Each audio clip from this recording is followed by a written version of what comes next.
Welcome to The Explainer. Today, we're diving into a relationship that's really on the rocks, the massive trade partnership between the United States and India. The stakes here are absolutely huge, both economically and diplomatically. And this latest flashpoint? Well, it all boils down to one sudden, pretty shocking announcement. It all kicks off with this single number, 25%. This figure is the heart of the problem, the one action that has sent major shockwaves through one of the world's most critical strategic partnerships. But what does it actually mean? That 25% is a brand new U.S. tariff, basically a tax, and it's a sweeping one. It hits all goods coming into the U.S. from India. This was dropped on July 30th, 2025, and it marked a huge escalation in economic pressure. So to really get how we got to this point, we need to understand the tariff itself. Okay, Section 1, the tariff shock. Let's dig into the what, the why, and the how of this whole thing. So we all kind of know what a tariff is, right? It's a tax on imports. But what's really stunning here is the scope. This isn't just a targeted tax on, say, steel or a few agricultural products. Nope.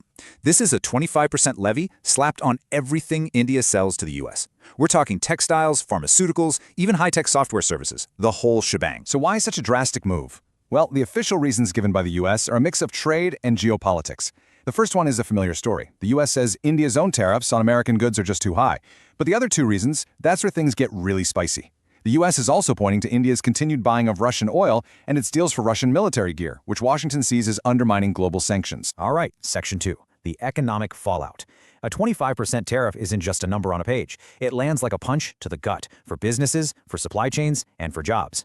Let's trace that impact. And the pain isn't just in one or two spots. This thing hits the very pillars of the Indian export economy. We're talking about textiles, an industry that employs millions of people.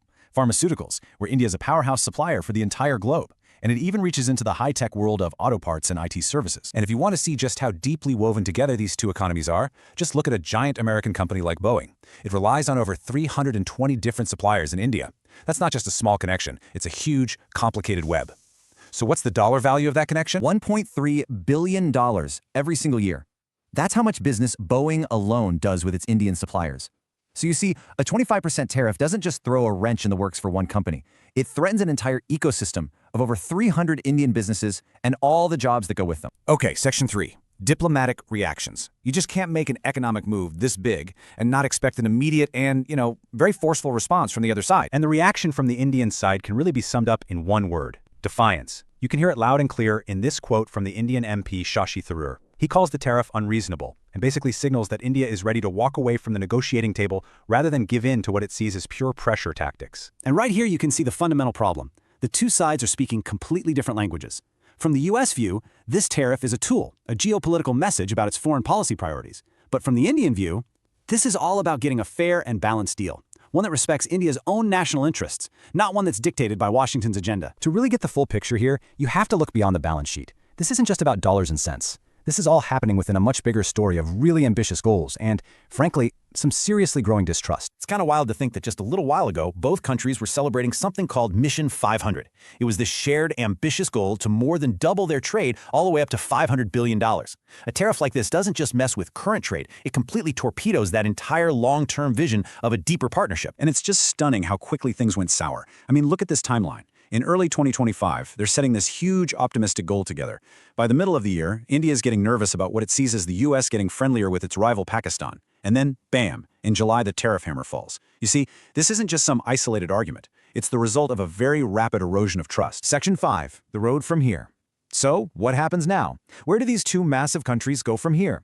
Let's explore the critical choices and the pretty serious consequences that are on the table. So, if the talks with the U.S. just go nowhere, what's India's plan B? Well, it seems to be a two-part pivot. First, they'll double down on their big national push for domestic self-reliance, the whole Made in India initiative. And second, they'll speed up the search for other major trading partners so they're not quite so dependent on the American market. And in the end, it all comes down to this one big question. For years, the U.S. and India have called their relationship a defining partnership for the 21st century. But a move like this really pushes them toward protectionism. The road ahead forces a choice. Will they find their way back to that partnership, or is this the start of a new chapter defined by protectionism? The answer is going to